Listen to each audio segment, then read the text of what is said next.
tiba-tiba teriak, itu di atas genteng kata dia. Kenapa? Kita nanyakan kenapa, ada apa?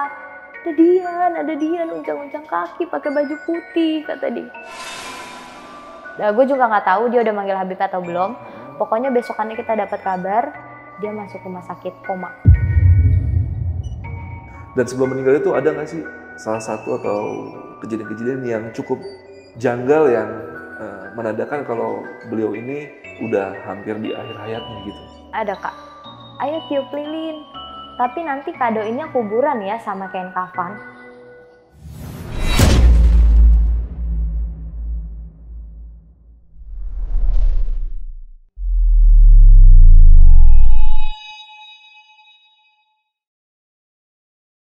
Halo pasukan Lentera Malam, balik lagi bareng gua Adit. Dan boleh absen dulu dong. Kalian malam ini yang nonton pasukan Lentera Malam, dari mana aja sih daerahnya, tinggalnya di mana? Gue pengen tahu.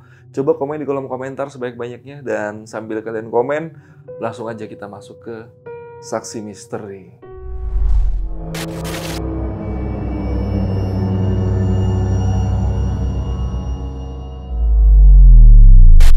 Beberapa minggu lalu gue dapet DM dari salah satu perempuan yang bercerita sedikit ke gue nih, kalau dia pernah ngalamin kejadian mistis di salah satu villa yang ada di daerah Puncak Bogor. Dimana naasnya nih, beberapa hari setelah mereka dan teman-temannya itu pulang dari villa tersebut, ada salah satu teman dari beliau itu yang menghembuskan nafas terakhirnya. Dan salah satu peserta gathering tersebut yang mengirim DM ke Lentera Malam itu udah gue undang ke studio Lentera Malam ini. Dan beliau udah ada di samping gue. Kita sapa dulu aja narasumbernya, Hilda. Hilda, apa kabar Hil? Alhamdulillah baik Kak Adit. Gimana Kak Adit kabarnya? Alhamdulillah baik juga. Thank you banget nih lu udah nyempetin waktunya untuk sebentar mampir ke studio Lentera Malam untuk menceritakan salah satu pengalaman mistis lu yang udah gue denger tadi di bawah, dan ini cukup epic ya. Dimana lu sampai kehilangan salah satu teman dekat lu sendiri. Dan ini kan teman lu kan meninggal di usia yang cukup muda ya. Walaupun gua belum tahu nanti mungkin lu bakal ceritain di cerita umurnya berapa ketika meninggal. Dan sebelum meninggal itu ada nggak sih salah satu atau kejadian-kejadian yang cukup janggal yang menandakan kalau beliau ini udah hampir di akhir hayatnya gitu? Ada Kak. Pas kita lagi, dia kan sakit. Pas kita lagi jenguk ke rumahnya, ini tuh dia minta lilin, kue ulang tahun, dan dia minta dikadoin kafan sama kuburan. Hah? Dia ngomong minta dikadoin kafan sama kuburan. Padahal dia nggak lagi ulang tahun, tapi dia minta lilin, kue, dan minta dikadoin kafan sama kuburan. Ketika lu dan teman-teman lu jengukin dia waktu sakit? Iya, jengukin dia. Dan ini ketika udah pulang dari villa udah berarti pulang ya? Dari villa. Wah. Dan buat pasukan Lentera Malam yang penasaran sama cerita ngelap dari Hilda malam ini, simak terus aja podcast malam ini sampai habis karena bakal ceritanya ini menarik banget. Dan sebelum masuk ke ceritanya, gue mau infoin dulu buat pasukan Lentera Malam yang pengen jadi narasumber seperti Hilda yang ada di sebelah gue, kalian bisa langsung aja DM ke Instagram Lentera Malam, itu ada di lenteramalam.id. Nanti bakal diarahin sama produsernya Lentera Malam. Yaudah Hilda, kita langsung masuk ke ceritanya aja kali ya. Dan lu udah siap buat cerita malam ini? Udah siap. Oke, gak usah lama-lama lagi, sebelum kalian ceritanya, kalian tonton dulu intronya.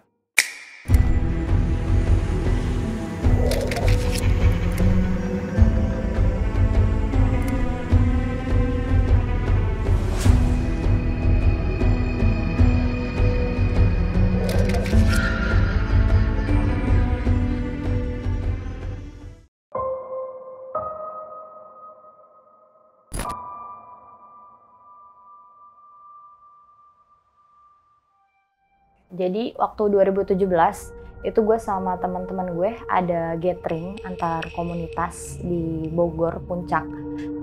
Itu bertepatan sama anniversary dari satu komunitas. Jadi si komunitas ini komunitas gue ini dari Jakarta Utara, dan ada satu komunitas dari Bogor, satu lagi dari Jakarta Selatan. Oke, berarti 3 komunitas ngadain satu gathering bareng-bareng? Iya, bareng-bareng? bareng-bareng di Puncak, Bogor. Nah, kebetulan dari salah satu temen gue yang dari komunitas Jakarta Utara, ini ada omnya yang punya villa di Puncak. Nah, karena kita udah percaya kalau ini tuh udah villa omnya si temen gue ini, jadi kita nggak survei lagi gimana keadaan villa itu. Berarti beli kucing dalam karung nih, lu nggak tahu sama sekali. Nggak tahu sama sekali. Jadi kita percaya aja udah, karena itu udah mepet sama hari H. Terus kita bingung mau nyari villa gimana, dan kebetulan yang dari Bogor juga nggak ada yang bisa survei. Jadi kita mutusin buat nyari dari teman terdekat. Nah, kebetulan si orang ini, si teman gue ini, dia ngerekomendasiin kalau omnya itu punya villa di Puncak.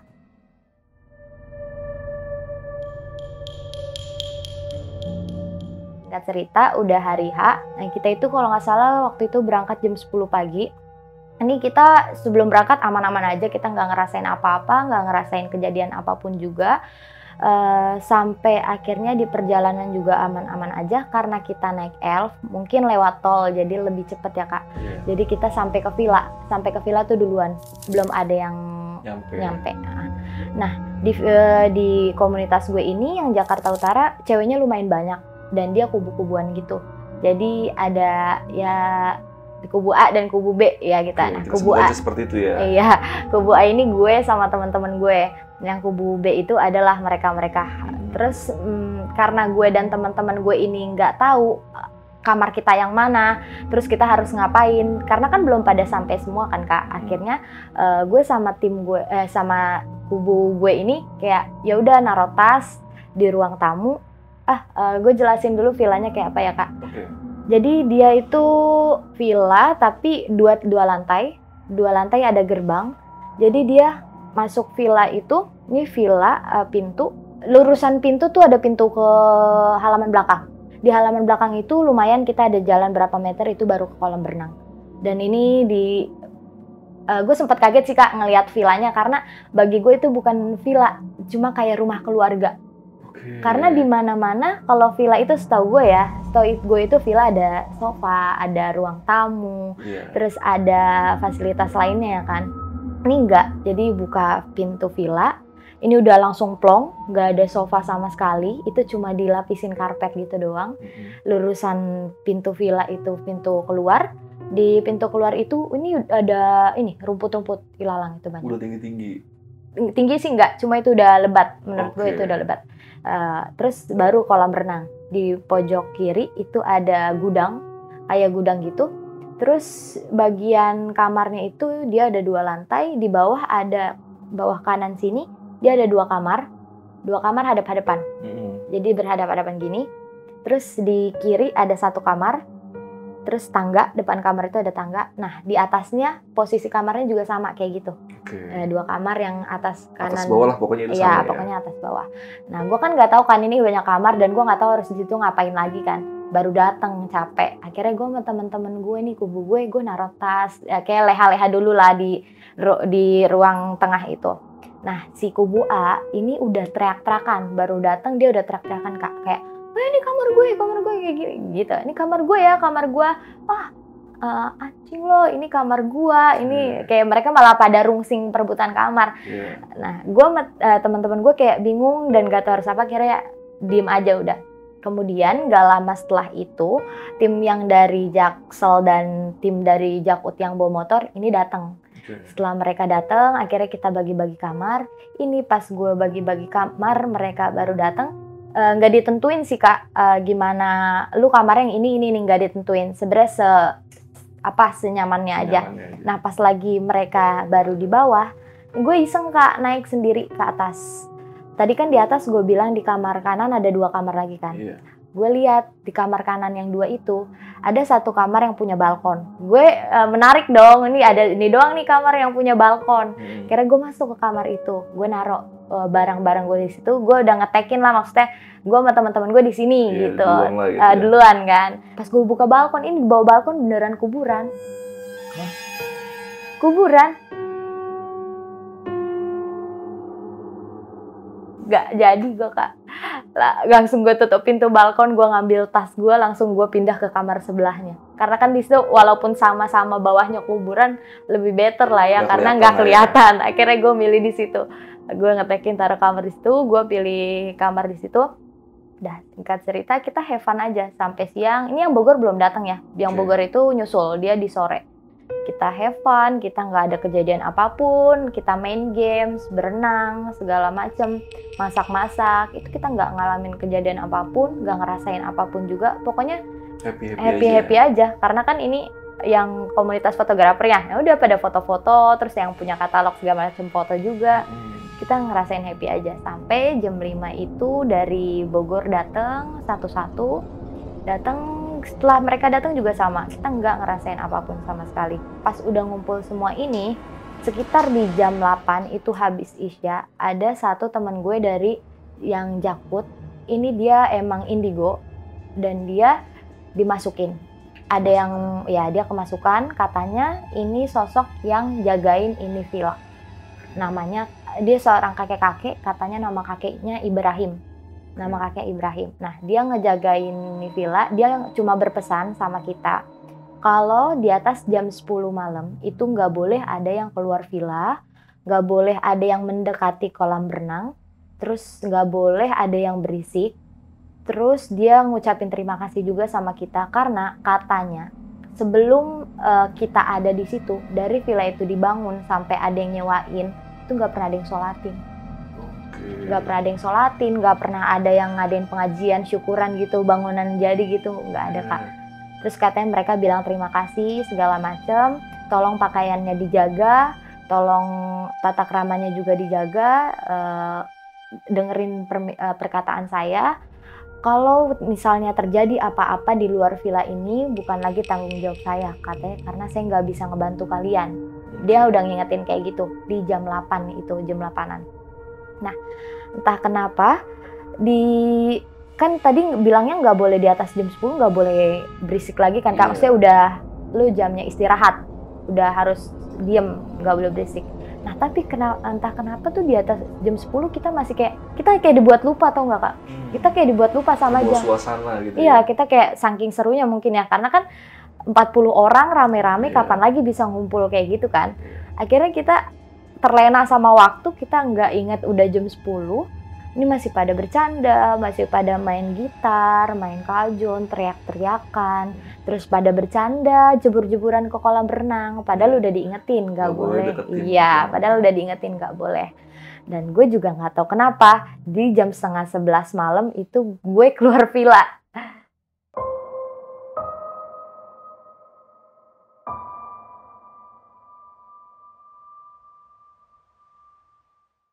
Ya, gue keluar villa Kak di situ sama temen emang, karena kan itu udah malam. Kita makan malam kan udah, namanya juga makan malam buat 40 orang kan pasti kebagiannya nggak banyak kan. Kan dia diliwet gitu loh, pakai daun, makan rame-rame. Kira kita di malam tuh lapar. Nyari di luar, nyari tuh di jalan Cisarua situ, dan di puncak. Terus gue 2 motor, 2 cewek, 2 cowok. Jadi gue boncengan sama temen gue cowok yang dari Bogor. Teman gue juga boncengan sama cowok dari Jakarta Utara, temen gue satu tim. Terus gue nggak tahu Kak kalau misalnya jalanan villanya itu tuh ternyata sesepi dan seserem itu, karena kan pas berangkat gue di Elf. Nah gue tuh orangnya kalau di Elf tuh tidur, jadi nggak perhatiin jalan, gampang diculik gitu. Jadi nggak perhatiin jalan. Nah pas gue keluar villa, gue kaget, ternyata tuh jalanan beran sepetak muat 1 mobil doang, tapi kanan kirinya itu udah beran kayak hutan, banyak pohon gede. Itu gue sepanjang jalan gue nggak berani nengok kanan kiri, gue baca-bacaan di sepanjang jalan. Untungnya gue naik motor sama teman gue yang orang Bogor, jadi gue yang ngerasa aman lah, lu orang sini. Akhirnya gue beli nasi goreng, nyampe jalan Cisarua, itu juga lumayan jauh loh ke jalan rayanya, kurang lebih 15 menit ke jalan raya. Akhirnya gue beli nasi goreng segala macam. Pas gue balik ke villa, pas gue balik ke villa ini udah chaos, udah chaos Kak. Udah chaos. Gue pas balik ke villa bawa nasi goreng yang niatnya buat mau makan, itu langsung diteriakin sama ketua panitianya. Naik ke atas, cepetan naik ke atas. Gue bertanya-tanya kan, ini kenapa, tapi banyak yang teriak-teriakan di situ. Ini kenapa, ada apa? Naik, cepetan naik ke atas. Tapi kan kita kepo ya Kak, kita pengen tahu. Jadi gue tuh naik ke atas, tapi gue kayak masih nongol-nongol dari tangga. Iya, merhatiin di bawah ada apa, kok banyak yang nangis, banyak yang teriak-teriakan. Ternyata di situ kejadian kesurupan massal mereka. kejadian kesurupan massal. Nah, terus setelah gue tanya sama temen gue, ini kenapa bisa kesurupan massal? Katanya pertamanya penyebabnya adalah kita ngelanggar apa yang udah diperingatkan, itu pertama. Terus teman-teman gue ini sebelum kesurupan massal katanya ada emang banyak yang indigo ya yang ikut ini. Terus mereka kayak iseng kayak ngerukiah-rukiahan, terus kayak lu mau nggak gue masukin, lu mau nggak gue liatin main gitu. itu. Iya, mereka pada main mistis-mistisan di kamar bawah yang kanan. Kak, kamar atas aja yang kanan, kita ngeliat ke bawah itu langsung kuburan. Secara tidak langsung yang kanan lantai bawah itu langsung samping-sampingan kan sama kuburan. Mereka malah mistis-mistisan di situ. Nah, terus pas terjadi kesurupan massal ini, ada salah satu temen gue yang namanya Dian. Ini tuh dia kayak kesurupannya terus menerus. Nah, gue baru inget pas siang-siang gue ketemu si Dian. Jadi pas siang gue lagi pada happy di bawah, gue sempet naik ke atas nyari si Dian ini. Karena kan Dian termasuk kubu gue ya. Circle lu nih. Circle gue ya, si Dian termasuk circle gue. Gue naik ke atas nyari si Dian. Gue nggak tahu kenapa ini dia sendirian di kamar yang gue bilang dekat kuburan tadi, yang ada balkon. Dia sendirian. Kan kalau kita sendirian pasti sambil main handphone kan Kak. Ini dia nggak, sendirian bengong. Gue buka pintu, nengok ke kiri. Dia sendirian, bengong, gak main handphone, gak ngapa-ngapain. Tapi gue ngerasa itu bukan dia, karena matanya tuh udah selong. Ini udah hitam, mata-matanya udah hitam. Gue gak tahu kenapa, gue orangnya penakut ya Kak. Terus gue gak berani, negor dia tuh di situ gak berani. Dan mungkin salahnya gue gak ngasih tahu ke ketua panitia, ini si Dian kenapa ya kayak gini. Gue salahnya gak ngasih tahu kayak gitu, karena sebelum kejadian itu, sebelum gue ngeliat Dian, itu gue sempat bentrok sama Dian, adalah problem. Nah, makanya pas gue ngeliat Dian kayak gitu, gue nggak negor dia, lo kenapa gitu, nggak, gue salahnya di situ. Nah, pas malamnya ini, si Dian ini yang paling parah. Jadi ini satu villa, dia kesurupan massal, kurang lebih ada 10-an, 11-an orang, itu kesurupan semua Kak. Gimana sih rasanya? Ini banyak yang 40 orang yang kesurupan banyak, nggak laki, nggak perempuan, itu juga kesurupan. Terus yang nggak kesurupan tuh pada ngaji, jadi ngadu nih suaranya, suara teriakan, suara nangis, ngadu sama suara ngaji. Itu gue merinding Kak, merinding. Terus udah gitu kan di situ kebetulan gue lagi haid kan. Nah pas gue, kalau haid kan katanya perempuan didemenin gitu kan Kak. Nah, akhirnya gue di atas inisiatif nih buat kayak ngajak ngaji yang di atas, yang pada masih nggak kesurupan. Gue ngambil wudhu, ada naik satu Kak cewek yang gue bilang kubu A, yang teriak-teriakan ini. Dia naik satu cewek ke atas, papasan sama gue di kamar mandi. Gue di sini pas mau ngambil wudhu, gue papasan sama dia. Gue bilang, Kak, ayo kita wudhu, terus kita yasinan bareng. Terus dia tuh udah ngeliatin gue, udah kayak mata sinis gitu. Udah kayak gue ngerasa itu bukan dia. Terus gue takut, gue langsung bilang, enggak deh, nggak jadi. Gue bilang kayak gitu. Iya, gue enggak deh, nggak jadi. Jadi kayak, soalnya gue ngerasa itu bukan dia. Bener aja, nggak lama dari itu dia langsung jatuh. Jatuh, udah kena kesurupan juga. Oh, berarti lu udah ngerasa dia itu udah mulai kemasukan? Iya, soalnya pas gua ajak, Kak, ayo wudhu, kita ngaji bareng, maksudnya kan lu nggak kesurupan kan, biar netral lah gitu. Ayo, terus dia nggak jawab gua sama sekali, dia nggak nyaut, nggak gitu, nggak sama sekali, cuma natap sinis, melotot, terus kayak ngelengos gitu aja Kak, kayak ninggalin gue. Terus makanya gue bilang, enggak deh, nggak jadi. Gue bilang gitu. Gak lama dari situ bener, jatuh dia. Jatuh, akhirnya nggak bisa dong ditaruh di atas. Takutnya yang di atas yang nggak kenapa-kenapa, kesurupan lagi. Dia akhirnya dipindahin ke bawah. Di bawah masih chaos Kak, masih teriak-teriakan segala macem. Masih, pokoknya vibes-nya tuh serem banget, kayak rukiah massal tau nggak? Iya kan? Terus akhirnya gue ada lagi nih sama temen gue, deket banget. Gue di villa itu sama dia terus berdua. Dia di samping gue, kita ngaji berdua, dia di samping gue. Di samping gue nggak ngapa-ngapain, kayak ikut ngaji doang. Ikut ngaji, pas habis ikut ngaji, terus Hil, aku ke kamar ya, kata dia gitu. Hil, aku ke kamar ya, ke kamar kita tuh. Oh iya Kak, ke kamar. Dia baru jalan ke kamar Kak, udah langsung jatuh lagi. Kena juga, tapi dia nggak yang teriak-teriakan ya, dia cuma nangis. Dia cuma kayak sakit gitu. Terus akhirnya diobatin, Nah untungnya kita lagi ada kesurupan masal kayak gini Kak, itu dari orang Bogor, itu ada yang bisa, maksudnya ada yang bisa nyembuhin. Oke. Nah itu ada yang bisa nyembuhin. Kira dia disembuhin, tapi kan tetap aja, namanya juga banyak yang kesurupan, yang nyembuhin cuma bisa satu dua orang waktu itu. Tetap aja keteteran kan. Akhirnya dia disembuhin nih temen gue, akhirnya udah selesai.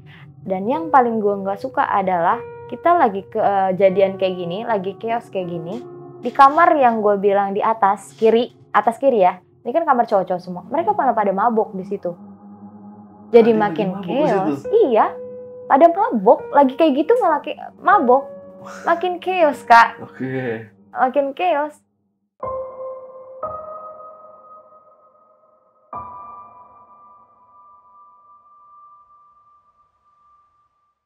Ada lagi temen gue yang dari, ini udah selesai, tapi kita ini belum maksudnya belum, suasananya masih kayak gitu. Sampai di jam 2, jam 3-an, itu yang kesurupan baru pada sadar. Baru ada reda semuanya. Iya, itu dari jam 12-an ke setengah 12 sampai jam 3-an. Oke. Itu gue yang tadinya pengen makan nasi goreng tuh jadi nggak kemakan karena nggak kepikiran Kak buat makan. Maksudnya kayak kok gue ngalamin kayak gini. Akhirnya udah jam 2, itu jam 2 atau jam 3-an, kayaknya jam 3, terus udah agak tenang, udah pada beberapa yang sadar juga. Ada nih temen gue yang dari Jakarta Selatan pengen nyusul. Nah ini cewek, dia nyusul berdua sama ada ya berdua pokoknya yang dari Jakarta Selatan ini mau nyusul 2 cewek cowok. Yang cewek ini indigo juga, cuma indigonya dia kayak gimana ya, indigonya beneran kayak gampang banget ketempel dan gampang banget kesurupan. Masuk gitu Kak. Dia yang kayak gitu. Akhirnya pas lagi chaos kayak gini, mau tau nggak Kak, dia nungguin, dia nggak boleh masuk ke villa, dia nggak boleh masuk ke kawasan villa. Karena kita tahu dia ini gampang banget, akhirnya dia nunggu sampai dari jam 1 malam sampai jam 6 itu baru boleh ke villa. Sampai azan subuh itu baru boleh ke villa. Nah ini udah selesai, udah pada tenang, kita tidur, akhirnya tidurnya numpuk-numpukan lagi. Tapi si Dian temen gue ini, yang lain udah pada tenang Kak, tapi si Dian temen gue ini, gue ngerasa itu karena Dian ini, dia temen gue juga Kak di rumah. Dia rumahnya deket sama gue, dan si Dian ini, gue yang sering lihat dia, terus pas di villa itu gue ngerasa itu dia bukan dia. Beda banget, karena dia tuh orangnya ceria ya, cuek-cuek ceria gitu loh. Itu tuh bukan mata pucet, matanya juga gelap gitu loh. Terus ini yang lainnya udah pada tenang, udah nggak pada kesurupan, tapi dia masih kesurupan. Kesurupannya tuh kayak nangis, terus kayak marah-marah, nyinden. Tinggal dia sendiri doang. Dia sendiri. Ini yang lainnya udah tenang, udah aman. Orang yang di atas itu juga udah pada tidur, termasuk gue di atas tidur, kita rame-rame di depan kamar. Itu udah tumpuk-tumpukan aja itu di situ. Tapi di bawah ini ya itu masih kayak gimana ya? Si Dian ini belum sepenuhnya sadar. Jadi sadar keluar gitu terus. Nah, udah pagi kita sarapan bareng, kita makan rame-rame lagi. Makan rame-rame lagi juga gue ngeliat Dian itu udah bukan Dian. Feeling gue ya, karena gue pernah deket sama dia, dulu kecil juga pernah main sama dia. Itu bukan Dian, gue bilang. Itu beda banget mukanya soalnya. Terus datenglah nih yang gue bilang, si teman gue yang dari Jakarta Selatan yang nyusul datang. Pas dateng, salahnya temen gue ini ada yang pakai celana pendek. Bener Kak, dia langsung kemasukan. Pagi-pagi loh itu, kita baru tenang-tenang gitu ya. Kita baru tenang gitu, dia langsung kesurupan. Kesurupannya dia marah-marah. Marah, ngamuk, nyakar. Temen gue yang pakai celana pendek ini ngebantuin gotong. Gak mau dia digotong sama temen gue pakai celana pendek ini. Langsung, terus pas dia kesurupan, dia nunjuk temen gue. Lepas celana lo, ganti celana lo, gitu. Kan gue udah bilang, pokoknya kayak gitu, lepas. Gitu. Akhirnya temen gue di situ juga takut kan, dia ganti celana. Akhirnya ganti celana panjang, udah keluar. Udah keluar, dia nggak kenapa-kenapa lagi.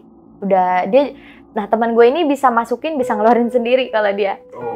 Mungkin dia pengen nyampein nyuruh jangan pakai celana pendek kali ya. Akhirnya dia ngeluarin sendiri, udah tenang. Ini kita masih have fun Kak.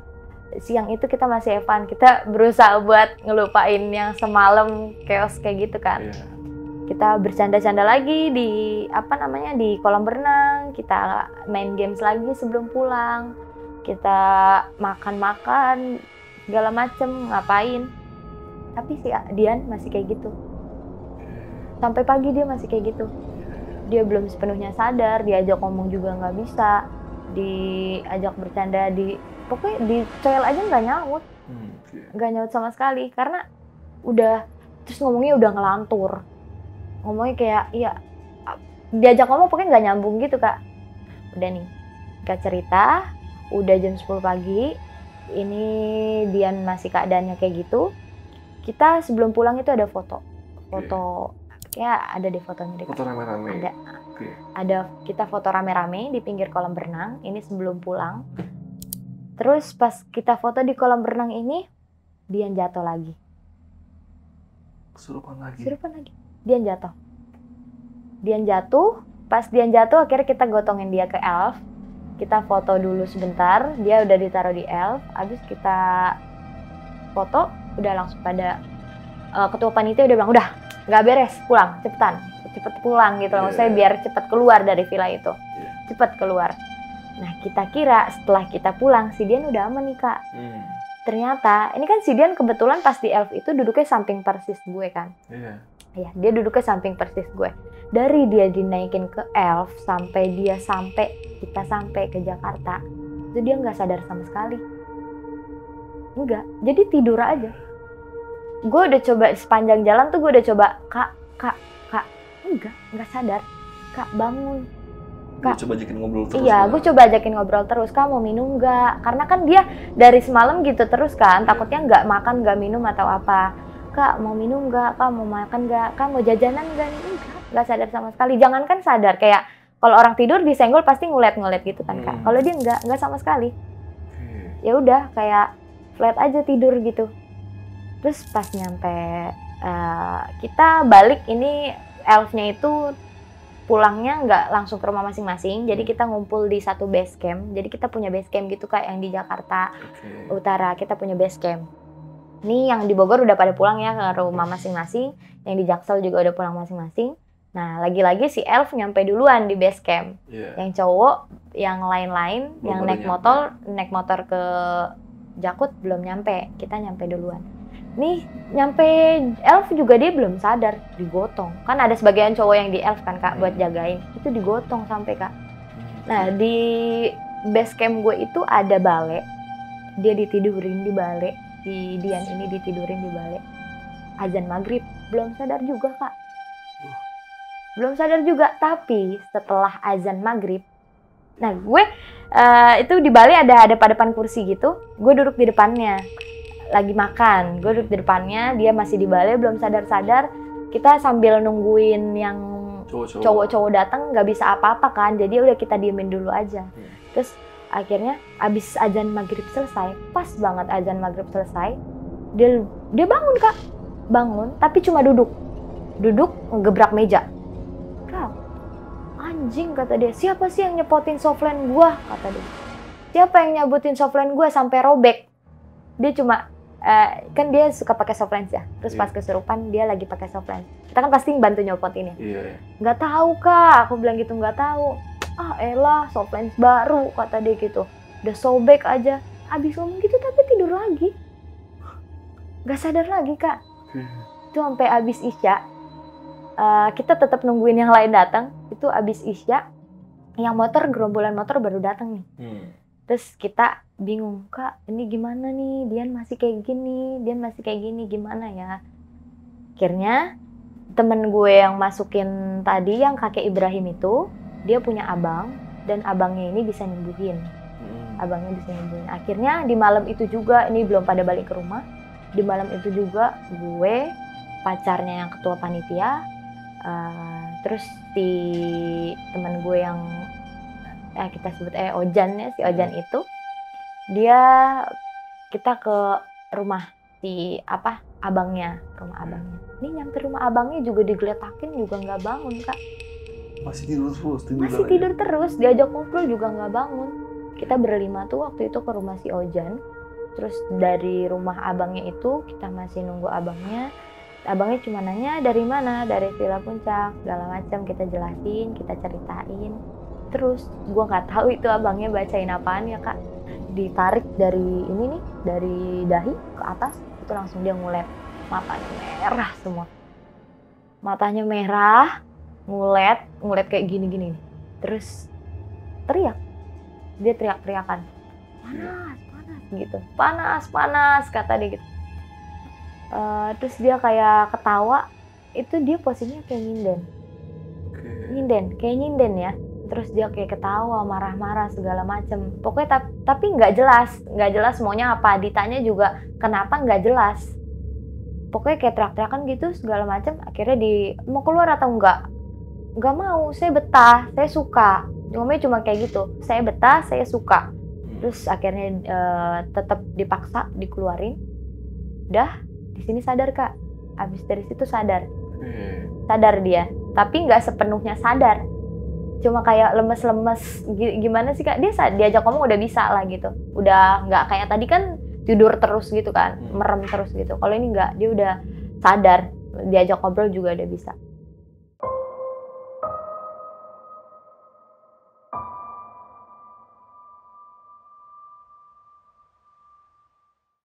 Akhirnya kita balik lagi ke base camp. Dari base camp kita pulang ke rumah masing-masing. Ini si Dian dianterin. Kebetulan di komunitas gue yang di Jakut itu ada cowoknya. Nah akhirnya si Dian dianterin juga sama cowoknya ke rumah. Pas malamnya gue ada 2 orang yang dimimpin. Ada 3 orang yang dimimpiin. Gue, Ojan, sama teman gue 1 lagi. Kalau si Ojan katanya mimpinya itu kita disuruh balik ke villa. Ya.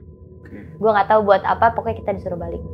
Nah kalau gue dimimpiin gue ke villa itu lagi, tapi pas gue buka pintu utama, ini gue ketemu kakek-kakek, tapi dia nggak ngomong apa-apa, ngeliat gue doang megang tongkat. Terus ada yang teman gue 1 lagi, kalau dia mimpinya ngeliat villa itu, dia ternyata tuh villa katanya dililit ular gede. Kalau teman gue yang liatnya, terutama di bagian kolam berenang katanya. Itu katanya paling seremnya katanya di dekat kolam berenang. Nah dari gue mimpi ini, besokannya gue bilang lah sama ketua panitia, Bang, gue mimpi gini, kita kayaknya disuruh balik deh. Mungkin entah untuk apa ya Bang, ya Kak, entah untuk minta maaf atau ngebalikin yang kita bawa atau apa. Tapi sayangnya kita nggak ada yang kesana. Nah ini setelah si Dian pulang, ini orang tuanya nelpon ketua panitia. Kenapa anak saya bisa kayak gini pulang-pulang? Mungkin orang tua panik juga ya Kak. Iya pastilah. Nah kenapa anak saya bisa kayak gini pulang-pulang? Gitu. Terus pas dijelasin lah segala macam, si Dian ngalamin di sana gini-gini, ngalamin kesurupan segala macam. Udah kita sembuhin juga, tapi masih kayak gini kata orang tuanya gitu. Anak saya diapain? Oke, orang tuanya marah karena mungkin pada dari awal si Dian ini nggak izin Kak sama orang tuanya. Oke, berarti dia main pergi aja. Iya, jadi orang tuanya tuh mungkin udah nggak diizinin, terus pulang-pulang anaknya kayak gitu, marah. Nah, ini anak gue kenapa kayak gini, kata dia kayak gitu. Kenapa emang? Katanya si Dian setiap jam 3 pagi itu selalu bangun Kak. Selalu bangun nari Bali. Nangis, teriak-teriakan.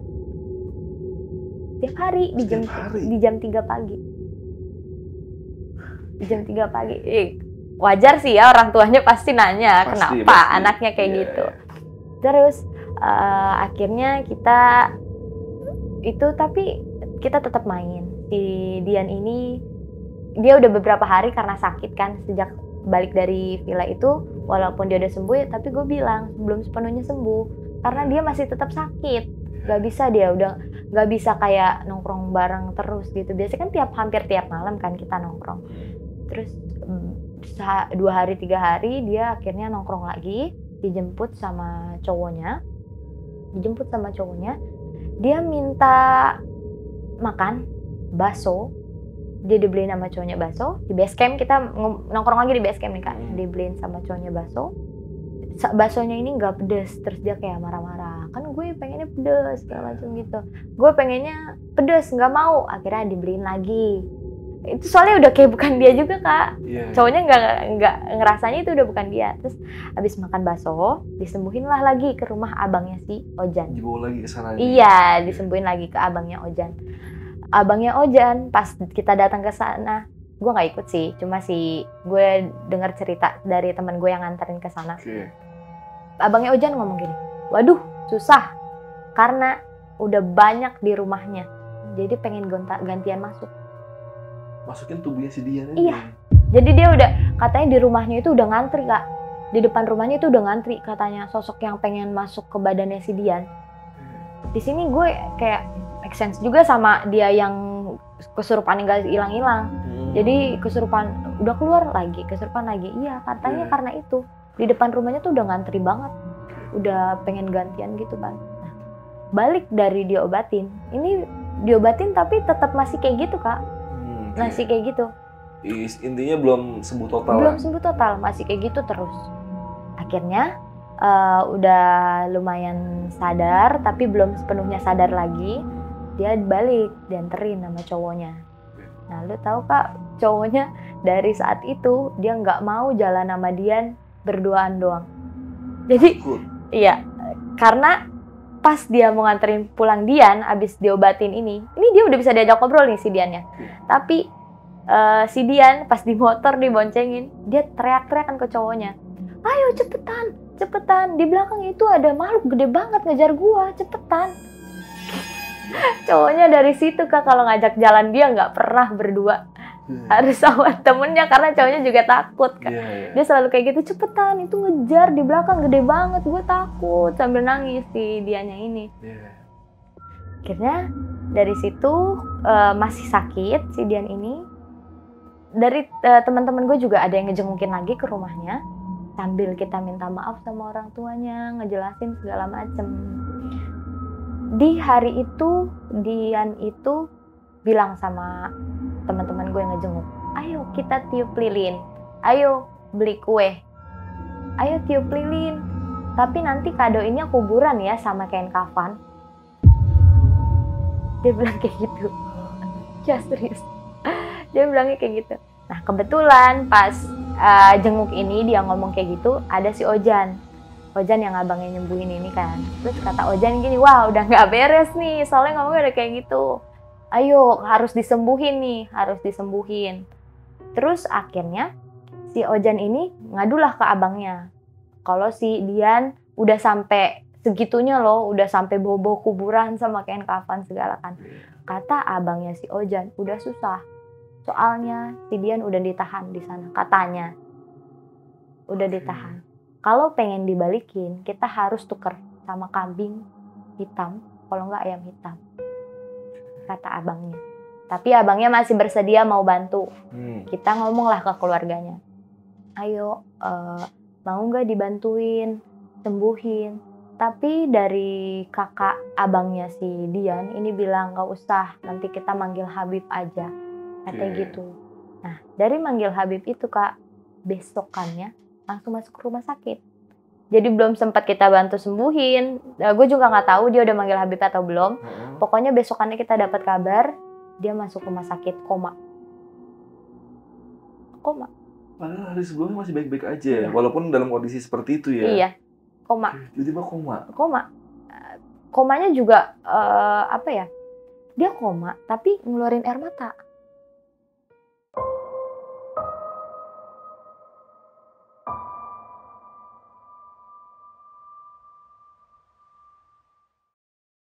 Dua hari dia koma, temen gue pada jenguk, semuanya pada jenguk. Besokannya langsung dikabarin kita, dia meninggal. Meninggal. Innalillahi. Berarti 3 hari koma dia? Meninggal langsung. Oke, lanjut lagi.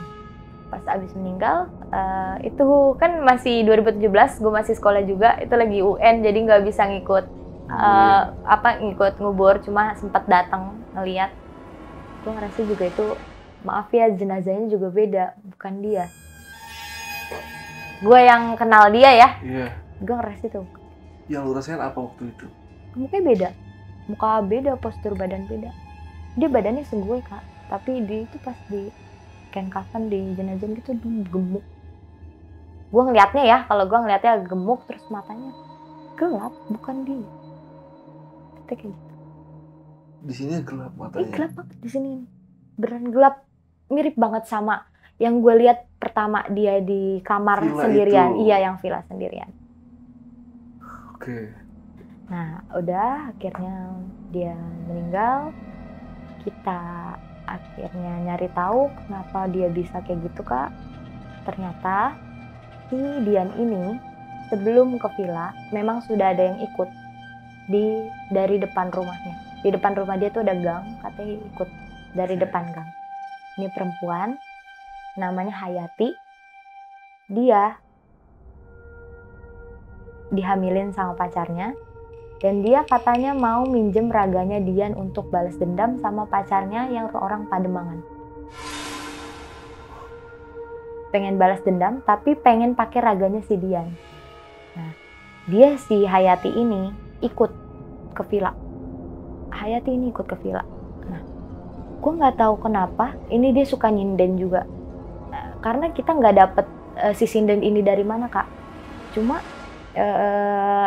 ini bukan Hayati. Cuma dia suka nyinden katanya, nari-nari Bali segala macam. Ini gue nggak tahu dia dari mana. Yang ketiga, dia diikutin sama anak kecil dari villa. Namanya Putri. Satu. Namanya Putri. Nah, temen gue itu ketinggalan bantal leher kak di villa. Terus temen gue bilang, bantal leher gue ketinggalan lagi di villa. Dia pas ini nyaut, sebelum meninggal ya, dia nyaut, jangan diambil, nanti Putri sedih, dia udah suka sama bantal lehernya gitu. Dia suka sama bantal lehernya. Tapi emang pas sakit si Dian ini ngomongnya udah ngelantur sih kak. Ngomongnya ngelanturnya udah ke si Putri mulu nih. Terus singkat cerita, kita udah tahu penyebabnya. Ternyata banyak yang ngantri ke dia, cuma yang melekat di dia ini 3 sosok ini. Hayati, si Putri, sama si yang penari ini. Cuma yang kalau penari gue nggak tahu yang kan dari mana. Kalau nah ini dia klop bangetnya sama si Hayati. Dia katanya udah ditahan si Diannya di sana, jadi nggak sepenuhnya itu yang di badan Dian itu Dian. Dan pengen dipisahin, diobatin pun susah karena Diannya nggak mau. Diannya yang nggak mau pulang. Dian nggak mau pulang. Diusir ya kak, mau keluar nggak. Si Hayati ini ngomong gini, nanti kalau saya pergi, kasihan si Dian nggak punya temen. Si Dian nggak kesepian gitu. Terus begitupun sebaliknya, kalau kita ngomong sama si Diannya ngomong enggak, udah seneng punya temen, nggak mau dipisahin, jangan. Nah, susah kan kak kalau kayak gitu. Udah, kira-kira udah tahu penyebabnya. Terus kita masih udah 40 hari selesai, 7 harian, kita ngadain 7 harian sendiri di komunitas. Kita nggak ikut sama keluarganya, kita ngadain bikin sendiri buat ngenang dia lah. Kita ngedoain dia, kita bikin acara sendiri.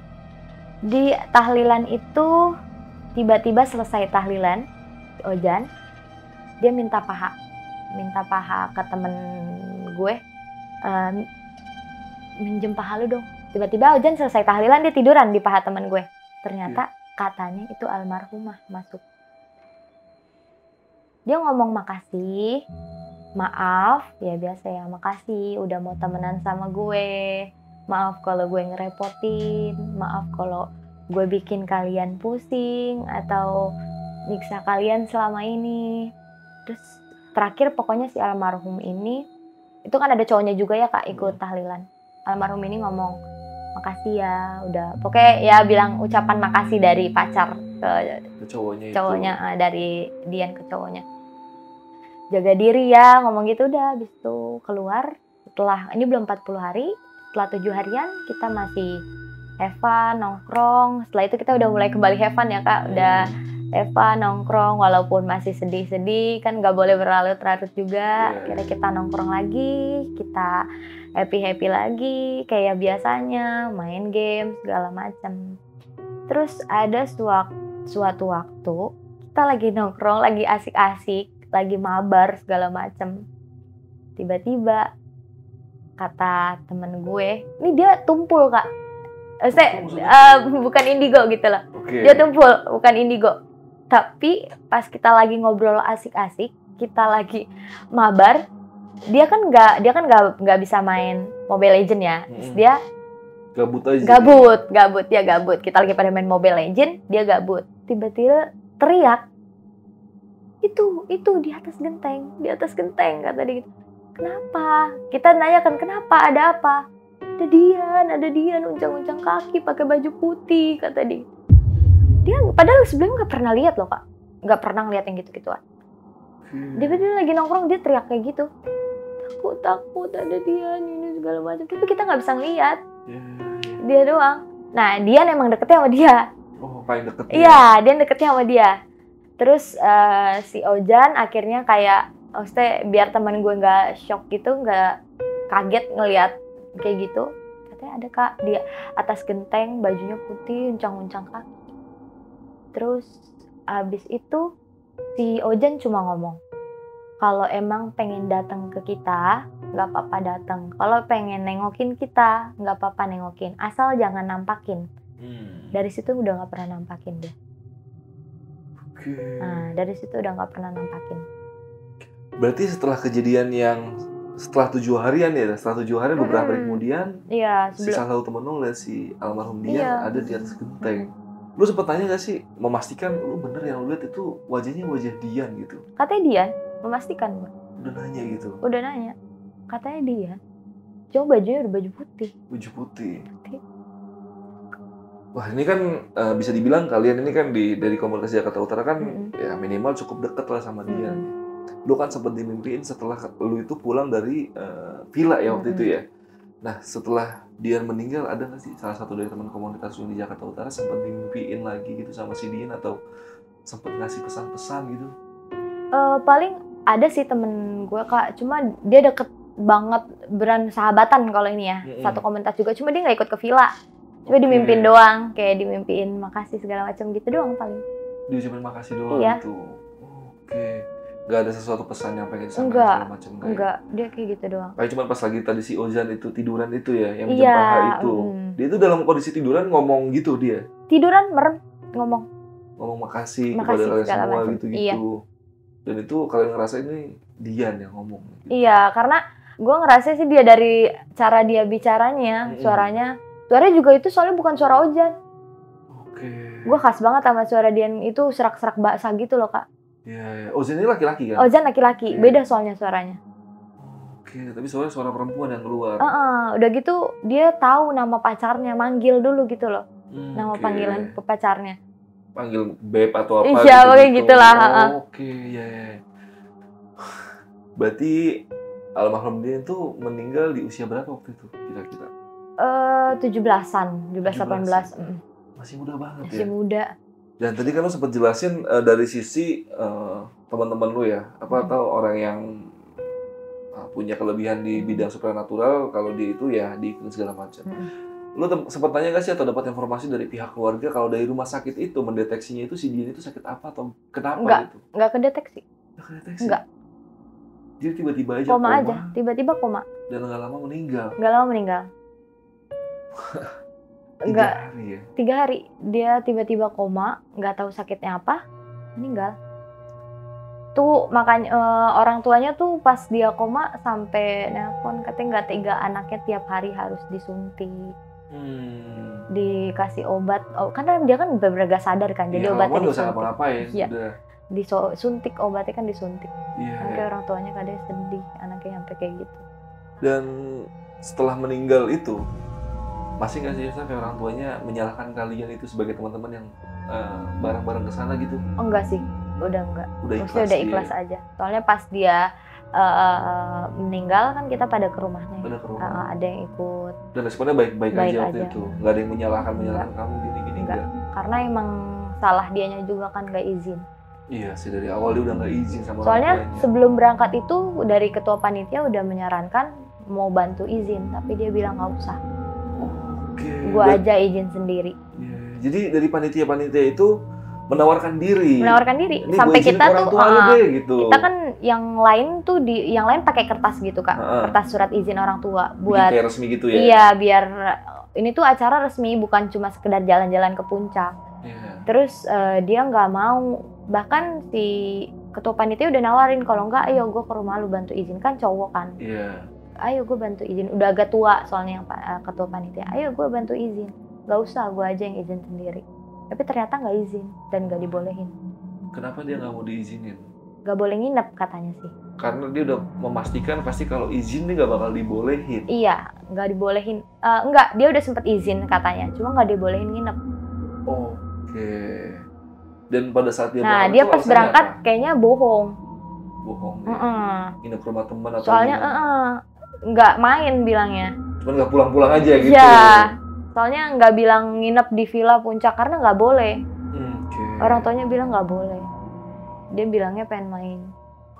Jadi buat kalian nih kalau nggak diizinin mendingan inilah apa, nggak usah berangkat lah. Karena kadang-kadang mungkin salah satu dari kalian atau mungkin lu juga pernah nggak sih ibaratnya kita misalnya izin terus nggak boleh sama orang tua, tapi kita tetap maksain berangkat. Iya, Itu biasanya kadang-kadang di jalan kita nggak tenang sendiri. nggak tenang betul. Ada aja yang dipikirin nggak tahu kenapa ya. Dibanding kita diizinin itu ngeplong banget, enak banget Iya, jalan benar. kemana-mana. Jadi mungkin si Dian juga selama perjalanan di puncak pun nggak menikmati karena kan emang dia tuh kucing-kucingan sama orang tuanya Iya dan benar. ternyata endingnya Kepikiran seperti terus dia. pikiran jadi kosong, kena Iya. deh. Pasti nggak bakal enak jalan-jalan kalau nggak diizinin atau lu kabur begitu itu. Kecuali kalian udah berpengalaman ya, udah bertahun-tahun seperti itu, mungkin terbiasa lama-lama Iya. ya. Biasaan bohong. Ini kebiasaan bohong biasanya udah ya udah memang udah seperti itu kalian bentukannya gitu. Cuma kalau yang buat jalan-jalan pasti ngerasain kalau jalan-jalan tanpa izin orang tua tuh pasti ada sesuatu yang ganjil aja gitu. Betul. Dan mungkin lu ada pesan-pesan yang pengen disampaikan nih sebelum kita tutup podcast malam ini? Cuma pengen pesen, balik lagi kita harus ikutin omongan orang tua, harus sering-sering izin kalau mau kemanapun, dan kalau memang nggak dibolehin nggak usah maksa. Sama buat teman-teman yang punya solidaritasnya dilebihin. Oke, karena lu udah pernah berkecimpung di dunia komunitas seperti Iya, itu ya. karena di komunitas itu juga nggak semuanya solid gitu Iya, loh Kak. pasti sih, pasti. Dan itu komunitasnya sekarang masih ada apa enggak? Oh, udah nggak ada sih. Udah nggak ada. Cuma ada beberapa yang anggotanya masih aktif, cuma nggak di nggak di komunitas, komunitas, nggak. cuman independen sendiri-sendiri aja. Dan lu masih berkecimpung di dunia fotografi, nggak. modeling gitu? udah nggak. Oh, udah enggak. Oke, dan thank you banget nih buat pasukan Antara Malam yang udah nonton sampai detik ini. Nggak apa-apa nggak di komen videonya, tapi gue minta buat kalian like dulu aja videonya, karena dengan like kalian banyak, itu gue udah senang banget walaupun kalian nggak komen. Dan gue rasa podcast malam ini cukup sampai sini aja. Gue Adit dari Antara Malam dan Hilda izin pamit. Bye.